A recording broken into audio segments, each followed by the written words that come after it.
Hello and welcome to this bonus interview of Conversations at the Shoreline. I've had the absolute pleasure of producing this audiobook, and I'm here with the author and narrator, Eve Stanway. Eve, thanks for having this conversation with me. Thank you. It's lovely to be here. And it's not just the two of us, of course. We've actually got one of your dogs, Sky, Yes. it's not actually in shot right now, but she's by your feet, Yes. and she'll be walking around. You may hear her speak occasionally as well, but she's absolutely lovely. She's actually been in the Sky. studio during Good the job. whole process, hasn't she? She's been there. She has, yes. She's been there nudging and keeping things going and making sure we had breaks. Yeah, it's quite funny actually because I was marking up the script and doing all the Mm. things that I do, and suddenly this had actually happened. This is no, this isn't a lie. Suddenly I felt this wetness, the Yeah. nose, and she's so clever Yeah. that within seconds my hand wasn't on the mouse but on her head. Yep. She'd actually manoeuvred my hand off the mouse and placed it on her head, which I thought was Yes. pretty brilliant. Yep. She's very good like that. She knows how to get the attention that she needs and wants. So I thought this is a good opportunity just to talk a bit more about the Mm. book, dive into it a bit more, maybe find Yeah. a bit more about yourself. Mm. Um, so it seems to me that silence was used once as a protection. Mm. When did you suddenly realize that it was hurting you, it was harming, it was more harmful? I think I think when I was younger, it's I think I just fell into the habit of it like lots of people do.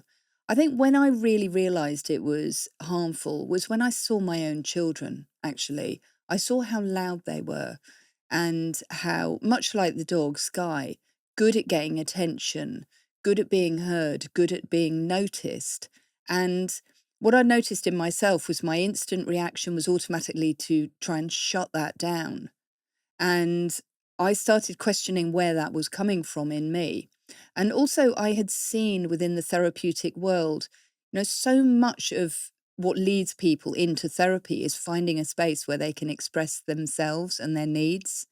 So it was kind of, if you imagine, it wasn't one thing, it was a putting together. It was like there was a load of clues that came, and I was like, oh my gosh, look at that. Oh, oh goodness. Oh my. And part of being a coach, part of being a therapist, and part of being a philosopher, actually, which is what I am before that, is self reflection. And I started putting together all these clues and thought, speaking is so important. And being silenced, thinking that silence is keeping you safe, it's a mistake because it doesn't keep you safe.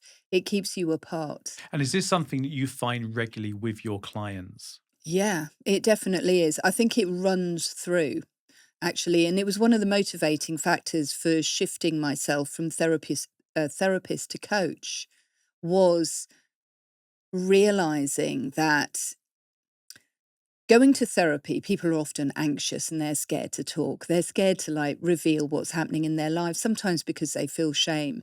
But what I noticed more and more is it wasn't just the silence of coming into a therapeutic space and talking. It was being able to communicate what they need or what they're feeling or what they want or who they feel they are to their family or to their Mm. partners or to their own children or to their work colleagues. And slowly these ideas emerged. And I thought, golly, communication, when people come into therapy for relationship work, one of the first things they know is communication is really important.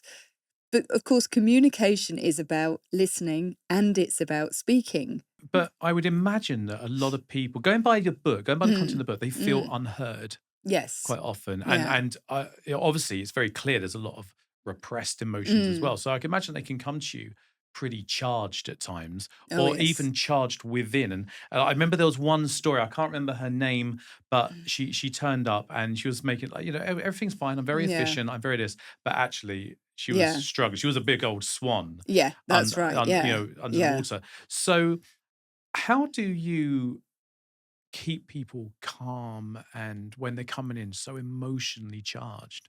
The first thing that I do is I understand that their emotion isn't directed at me. It's data. Like I say in the book, emotions are data. They're telling you something.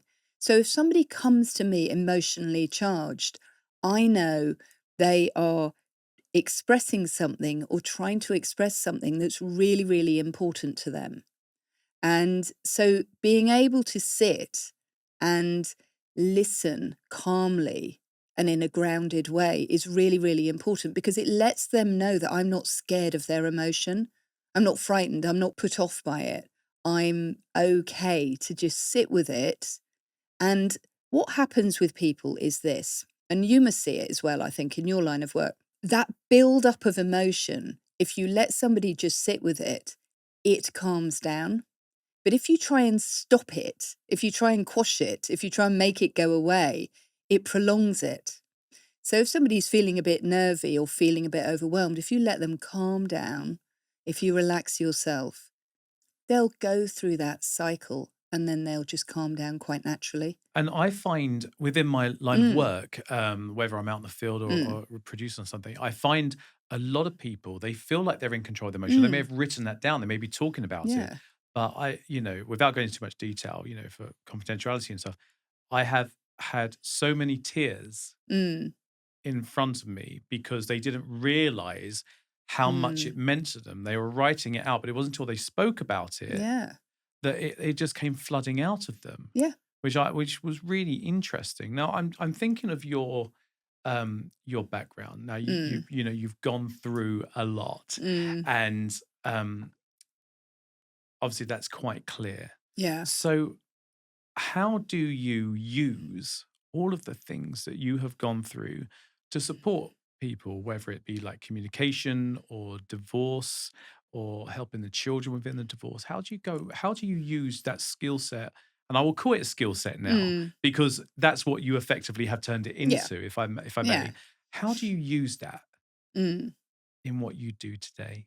So I heard a phrase, and the phrase is speaking from the scar, not speaking from the wound. So I am able to use the experiences that I've been through in a number of ways. I'm not, although some of the things do affect me, and definitely when I was reading the book, I could feel the emotion welling up inside of me. The reality is, I'm speaking from a place of after those things have happened, after healing, after reflection, after self awareness. But I think it gives me a couple of qualities. I think the first thing is, I believe people in what they say. I do understand people exaggerate and sometimes people make things up and people sometimes just tell outright lies. But what I believe is their communication is authentic. And if somebody's feeling the need to blow something up or exaggerate it or lie about it, it's because underneath there's something really going on. There's a reason for it. Exactly. So I believe people as they show themselves to be. Mhm. Also, one of the benefits of my difficult upbringing is I do know about the extremes of human behavior. So it's another kind of way that I believe people, because some people have been through really difficult experiences, but also the difficult experiences that we go through, they live within us. They're the way they impact inside of us. So you can't tell looking at somebody from the outside. So when we talk about that lady who came in looking so put together and Mm. controlled, I know not to be fooled by that first impression. I know that underneath, there's a reason she's come to see me and I honor it. So I think that's how I use my experience. We were talking about parents actually. We were Yeah. having a cup of tea, well, a Yeah. cup of coffee, should I say? And we were talking about parents, and we were saying they were a slightly different generation.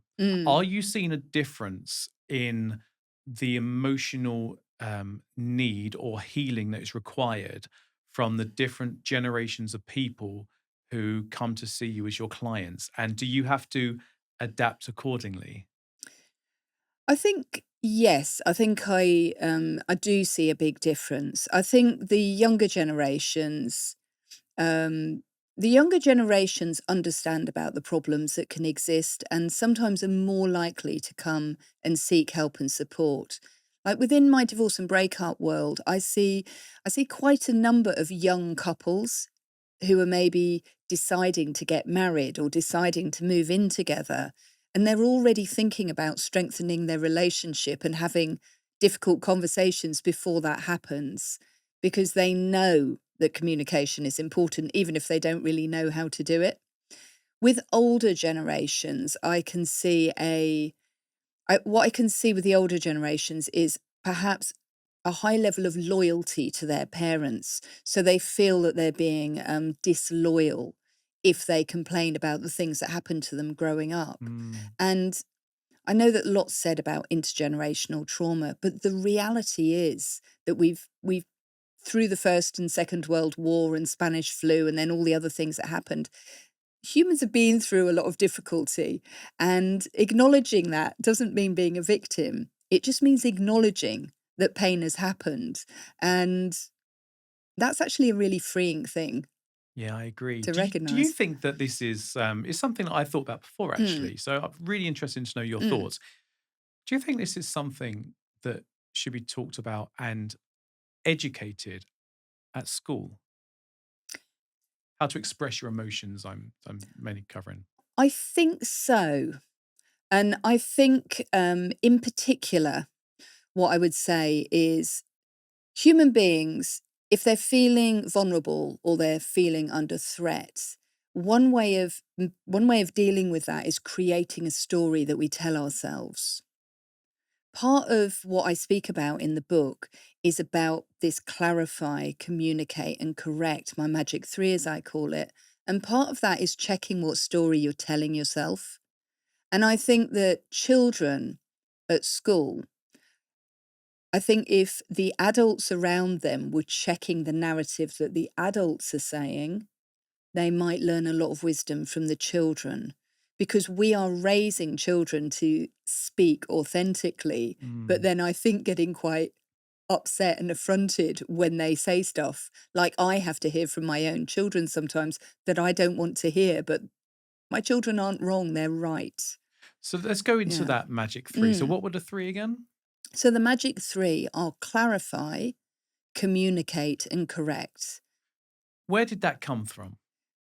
It came from walking my dog, actually. This one? This Because one you got and to. my other dog, Hero.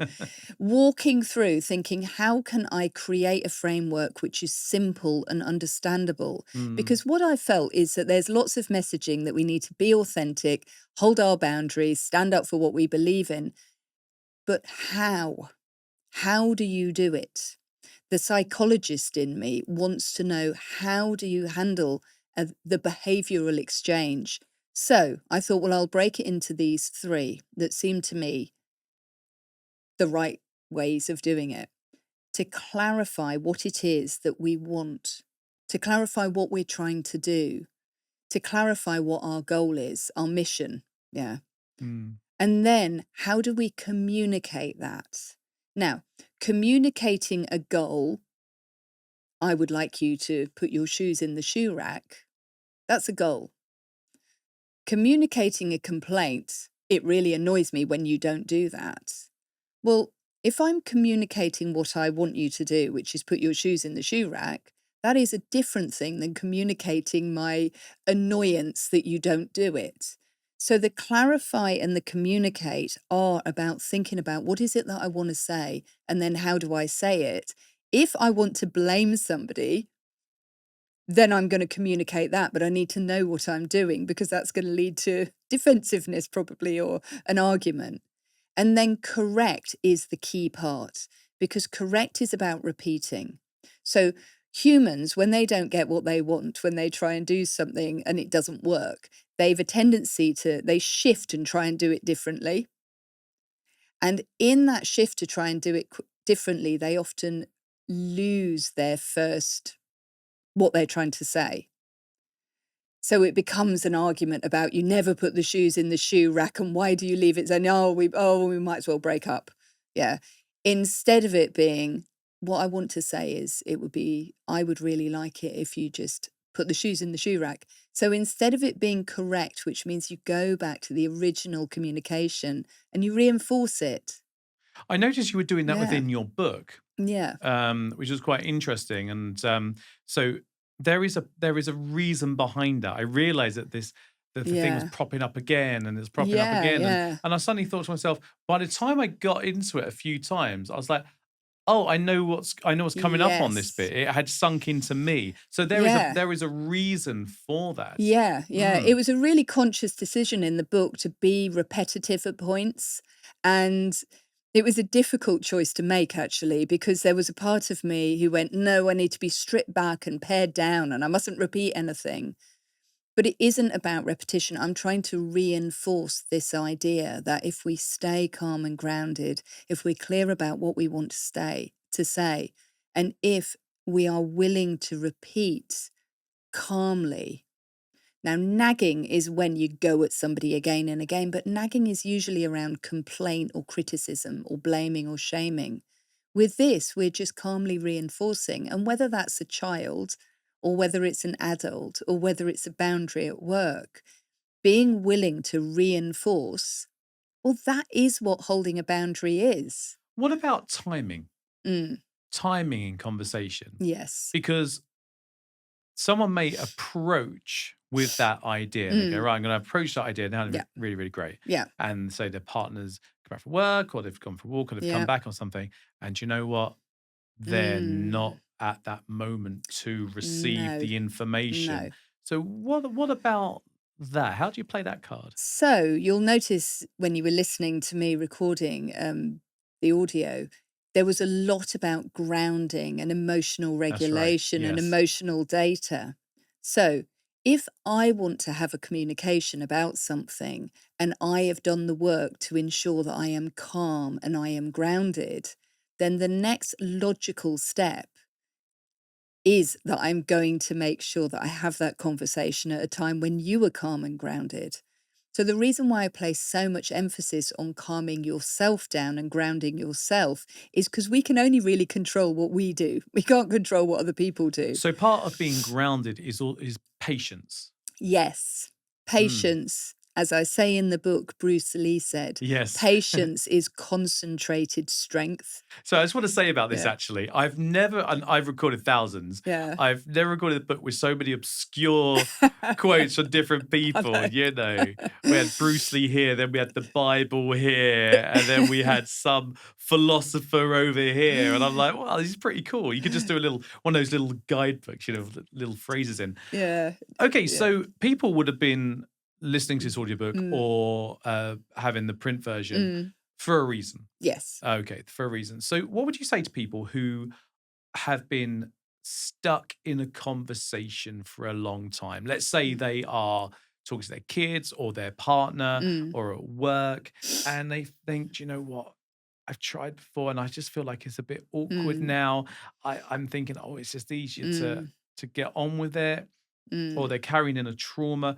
What would you say to those people who are listening right now and are in that place? What I would say is this. When we've tried something and we have failed or it's turned out badly for us, then the desire to run away and flee and not go anywhere near it again makes perfect sense.